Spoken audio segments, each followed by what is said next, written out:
सन 1565 मुस्लिम शासकों द्वारा भारत पर काबिज हुए लगभग 600 साल बीत चुके थे।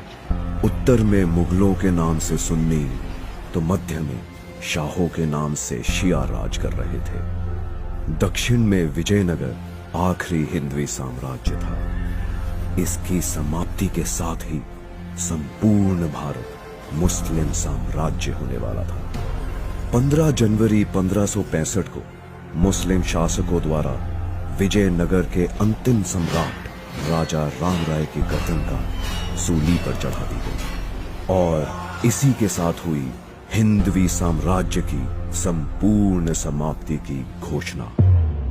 पर फिर भारत को बेबीलोन की तरह किताबों के पन्नों से गुम होने से कैसे बचाया गया? कैसे एक मृत कर दी गई सभ्यता फिर जीवित हुई? इस कहानी की शुरुआत हुई सन 1645 महाराष्ट्र के रायरेश्वर मंदिर से। एक 16 वर्ष के बालक द्वारा शिवलिंग पर अपना खून चढ़ा हिंदवी स्वराज्य की शपथ ली गई। इस पराक्रमी बालक का नाम था शिवाजी राजे भोसले।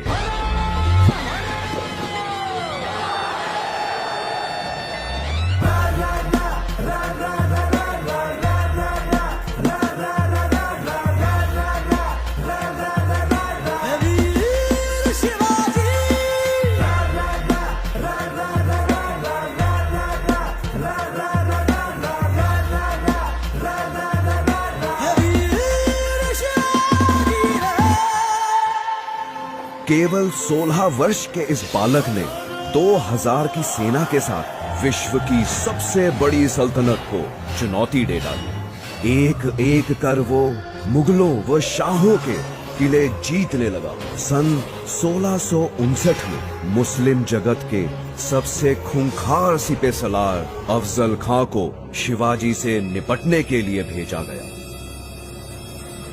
कहा जाता है कि शिवाजी पर आक्रमण की शुरुआत जल्लाद अफजल खां ने अपनी 40 रानियों के कत्ल से की थी, लेकिन शिवाजी की चतुराई के सामने अफजल खां की बेरहमी भी काम ना आ सकी। स्वयं को अफजल खां से डरा हुआ बताकर शिवाजी ने उसके सामने संधि का प्रस्ताव रख दिया।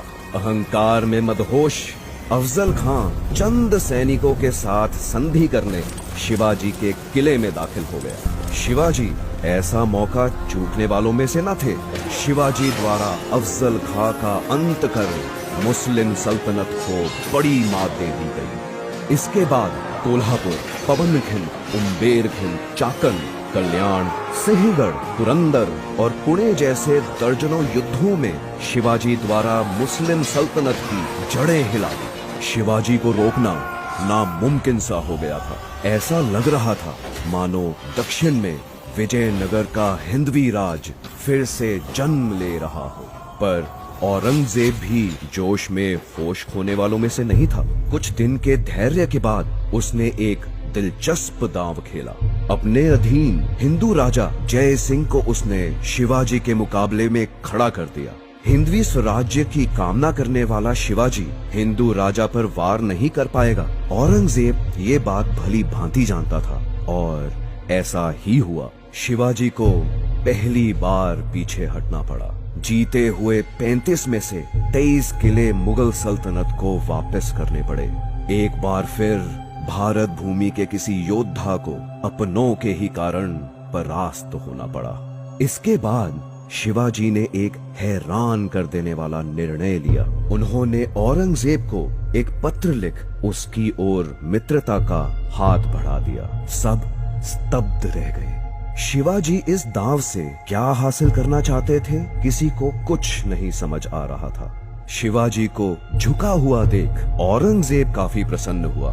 मुगलों से हाथ मिला शिवाजी द्वारा दक्कन की शिया सल्तनतों को जीता जाने लगा। संपूर्ण भारत को मुगल शासन के अधीन देखने का इच्छुक औरंगजेब शिवाजी की कुशल रणनीति से बेखबर था और दक्कन में शिवाजी की इन जीतों को अपनी जीत समझ रहा था और आखिर एक दिन 6 जून 1674 में शिवाजी ने 50,000 से अधिक ब्राह्मणों, पुरोहितों, क्षत्रिय राजाओं व व्यापारियों को एक भव्य समारोह में एकत्र किया। सबके सामने वेद मंत्र उच्चारण के बीच शिवाजी ने स्वयं को छत्रपति घोषित कर दिया। हिंदवी सल्तनत अब एक स्वतंत्र सल्तनत ऐलान की जा चुकी थी। औरंगजेब क्रोध से बौखला उठा। शिवाजी द्वारा एक अलग सल्तनत की घोषणा सीधी मुगल साम्राज्य को बड़ी चुनौती थी, पर अब बहुत देर हो चुकी।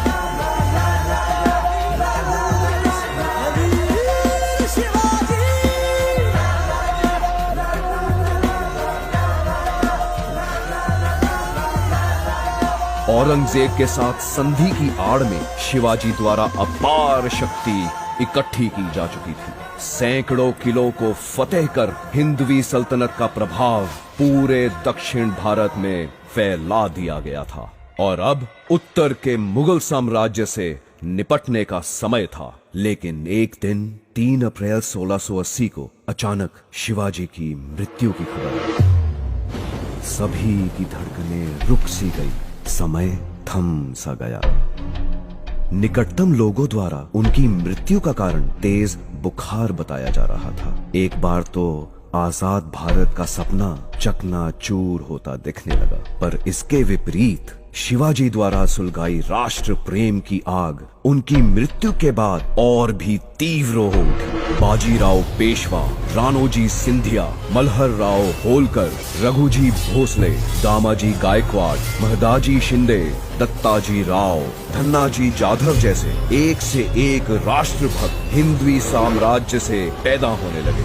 देखते ही देखते बुंदेलखंड, गुजरात, अजमेर, बेरार, मुल्तान, अवध, आगरा, इलाहाबाद, लाहौर, एक के बाद एक सभी मुगल राज्य गिरते चले गए। 1760 तक मुगल सल्तनत सिर्फ दिल्ली के इर्द गिर्द सिमट कर रह गई। उत्तर में पेशावर से लेकर दक्षिण में पौंडीचेरी तक हिंदवी स्वराज्य का परचम फैल गया।